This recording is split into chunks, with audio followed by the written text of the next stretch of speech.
ये कहानी है उस्मान की, जो हरियाणा के फरीदाबाद शहर में एक ईंटों के भट्टे पे लेबर का काम करता था। उस्मान बहुत ही मेहनती था और वो अपने काम में पूरा निपुण था।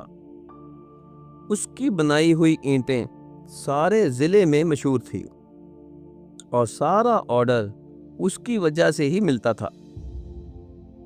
भट्टे का मालिक उस्मान के काम से बहुत खुश था और उसने उस्मान को भट्टे का सुपरवाइजर बना दिया।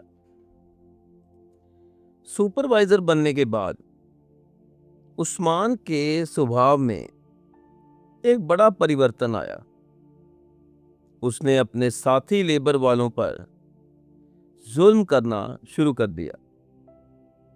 वो अपने मालिक का इतना वफादार हो गया कि उसे गरीब लेबर वाले कीड़े मकोड़े लगने लगे, जो कल तक उसके साथी और दोस्त थे। मालिक उसे ऑर्डर पूरा करने का एक निर्धारित समय बताता और टाइम पर ऑर्डर पूरा करने पर उसे मोटा कमीशन भी देता। पैसे कमाने की भूख और मालिक की वफादारी ने उसे इंसान से जल्लाद बना दिया। अगर कोई लेबर वाला छुट्टी मांगता तो वो उसे साफ इनकार कर देता। कोई बीमार होता तो भी उसे छुट्टी नहीं मिलती। यहाँ तक कि अगर कोई काम करते करते बीमारी या चोट लगने से मर भी जाता तो भी काम बंद नहीं करने देता और मृत व्यक्ति की लाश को भट्टे में ही जला देता। लेबर के मन में उस्मान के लिए कितनी नफरत और डर पनप रहा था, उसे शायद इसका अंदाजा नहीं था। एक दिन जब लेबर दोपहर का खाना खाकर वापस काम पर लौटी तो उन्होंने देखा कि उस्मान मरा पड़ा था और उसकी लाश जमीन पर पड़ी थी। ये देखकर सब हैरान हो गए, क्योंकि उस्मान को कोई बीमारी नहीं थी।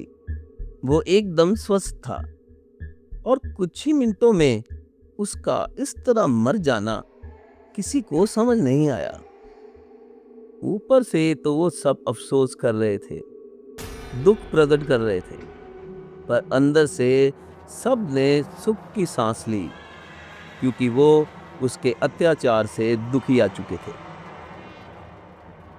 उस्मान की मौत के बाद भट्टे को संभालने के लिए वैसा ही कोई शख्स चाहिए था, जो लेबर पर इतनी ही दहशत बना के रख सके। इस काम के लिए उस्मान के बाद उसका बेटा अब्दुल एकदम सही व्यक्ति था, क्योंकि उस्मान ने कई सालों से अब्दुल को लेबर से कठोरता से काम लेना सिखाया था। इसलिए मालिक ने अब्दुल को नया सुपरवाइजर नियुक्त कर दिया। अब्दुल मालिक की उम्मीदों पर खरा उतरा। उसने अपने बाप से भी 2 कदम आगे निकलकर लेबर पर अत्याचार करना शुरू कर दिया। एक दिन अब्दुल के पास एक बड़ा ऑर्डर था और उसे पूरा करना अब्दुल के लिए बहुत ज़रूरी था। अब्दुल ने सुबह 5 बजे लेबर को दोबारा काम पर लगने को कहा था, पर जब उसने वक्त देखा तो पहले ही रात के 12:30 हो चुके थे।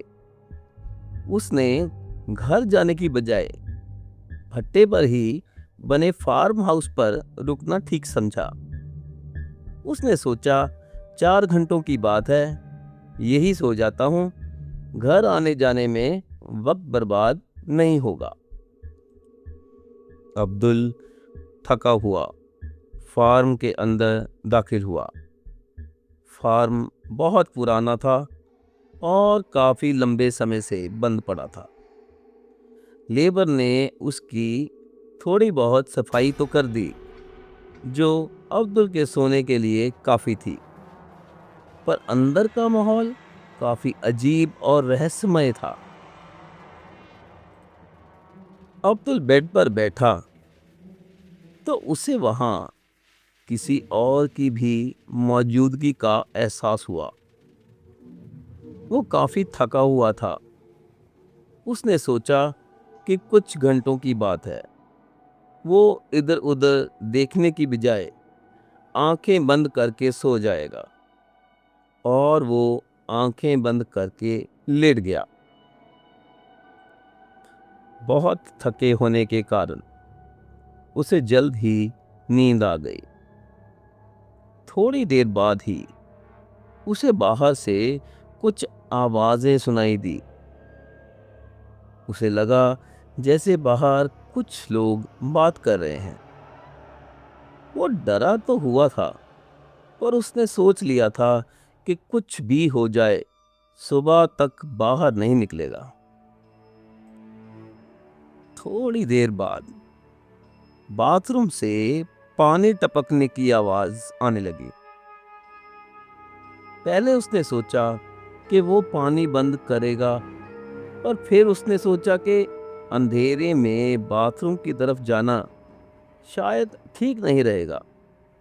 पर पानी की आवाज बढ़ती ही जा रही थी, और इतनी आवाज में सोना मुमकिन नहीं था। उसने सोचा कि अगर पानी बंद नहीं किया तो सो नहीं पाएगा, और सुबह नींद में काम भी नहीं कर पाएगा। इसलिए मजबूरी में वो बाथरूम की तरफ चल पड़ा। बाथरूम काफी बड़ा और पुराने जमाने का था। गर्मियों के दिनों में भी वहां बहुत ज्यादा ठंड थी। उसमें एक छोटा पूल भी बना हुआ था। अंधेरे के कारण उसे समझ नहीं आ रहा था कि पानी की आवाज कहां से आ रही है। इतने में कोई चीज बहुत तेजी से उसके पैरों के ऊपर से गुजर के गई। अब्दुल सुन्न पड़ गया, क्योंकि वो चीज चूहा नहीं था। कुछ बहुत अजीब और बड़ा था, जिसका कोई आकार नहीं था। अब्दुल की सांसें थम गई और उसके पैर जम गए। उसे अब कुछ समझ नहीं आ रहा था।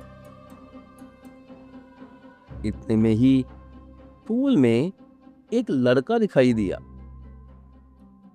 अंधेरे के कारण उसका चेहरा साफ दिखाई नहीं दे रहा था।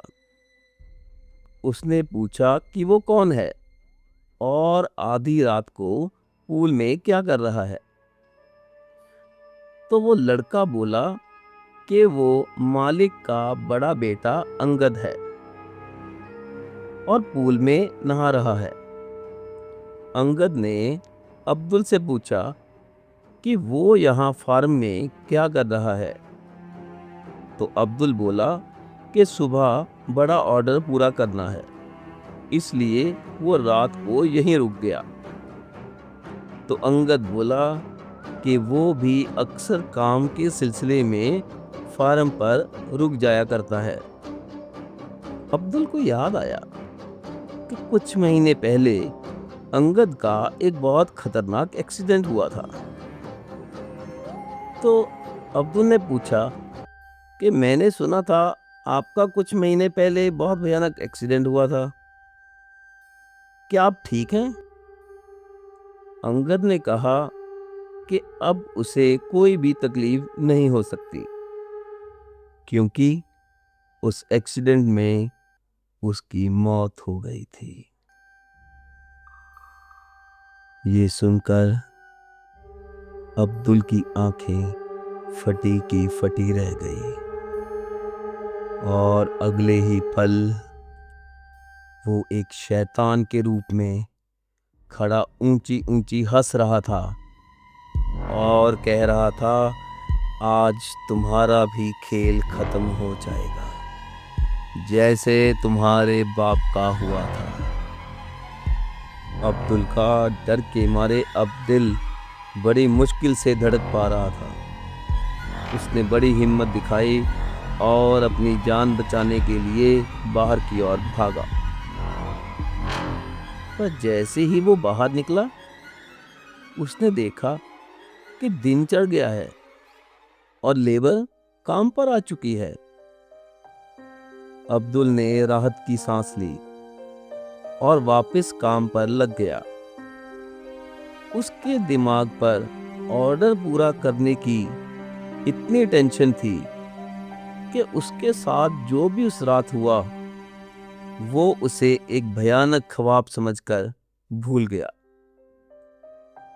इतने में लेबर ने शिकायत की कि कोयला तो बहुत डाल रहे हैं पर आग बराबर जल नहीं रही।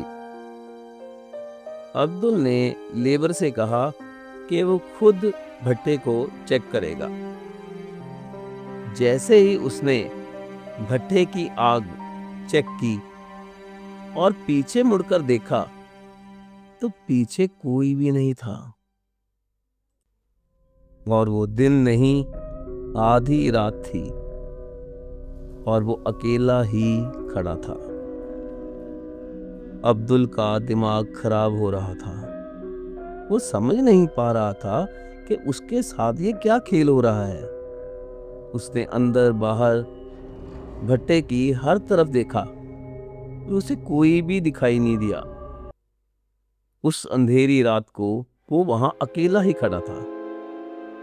अचानक से अब्दुल का इस चीज पे ध्यान गया कि जहां वो खड़ा था ये वही जगह थी जहां उसके पिता की मौत हुई थी। वो बहुत घबरा गया। उसे समझ आया कि अगर वो जल्द से भट्टे से बाहर नहीं निकला तो आज वो भी यहाँ मारा जाएगा। पर जैसे ही उसने भागने के लिए कदम उठाए, कई शैतानी हाथों ने उसे जकड़ लिया।